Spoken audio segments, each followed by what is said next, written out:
On this video, we're going to talk about energy. I need to know the difference between matter and energy. Now, matter is pretty simple because matter basically is something that has a mass. Now, if all of these are examples of, let's say, water, so here we have ice in its solid form, then it becomes liquid water, and then it becomes gas. Each of these dots you can see is just a water particle, right? So water particles have matter because water you can measure, and obviously you know if you have a container of water that has mass because it's heavy, right? So each of these dots is just water particles. But then if you add heat, what's going to happen is if it's ice, there's not much movement, but the more heat energy you add, the more you can see that it moves. So if matter has mass, then what energy does, energy makes matter move. So the more heat energy you add to the ice, the more those particles will move, the water particles, and eventually it goes from ice, all that movement will make it into liquid water, and then you add even more heat energy, and that will make it move into the gas form. Right? So basically matter has mass and energy makes matter move. So energy makes things happen. That's what you need to know about energy. Now you also need to know that there are different types of energy. So for example, there's something called potential energy, which is basically stored energy. So when you hear potential energy, it's basically stored energy. And the other energy type that you need to know about is kinetic energy, which kinetic energy is basically the energy of movement. So if we have this car up here and we drive it up the mountains, that's kinetic energy because it's energy of movement. It's moving up the mountain. But once it's on top, now it has lots of stored energy. So that now has lots of potential energy.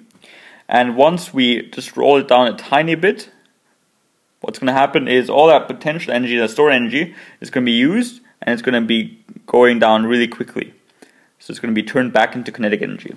So basically what you need to know is that potential energy is stored energy and kinetic energy is the energy of movement. But we can change from one form into the other without a problem at all, right? And what you also need to know is that there's different forms of stored and kinetic energy. And one example of the potential energy, stored energy, is chemical energy.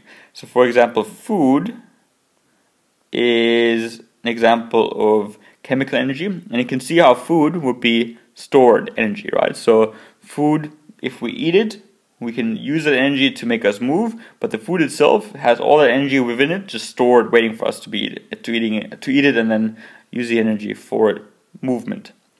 And an example of kinetic energy, so the energy of movement, would be mechanical energy. So that would be just the idea of, basically, for example, walking. That involves our muscles turning that food into movement, which is in this case done by muscles, and that's mechanical energy.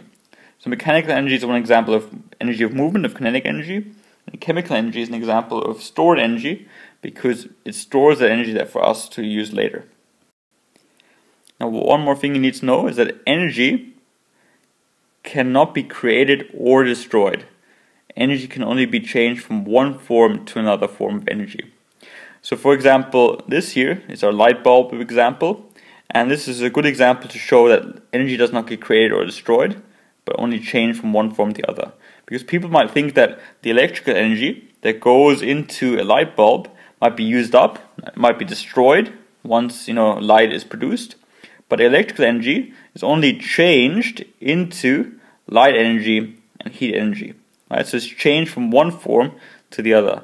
Now electrical energy being changed to light is obviously obvious enough because light is visible, but if you touch a light bulb, it's also really hot as well. That's because heat energy is being produced, right? So we have electrical energy being changed into light energy and heat energy. So we have a change from one form to the other. We don't have anything being created or destroyed. Right? So that's a really important concept as well to understand.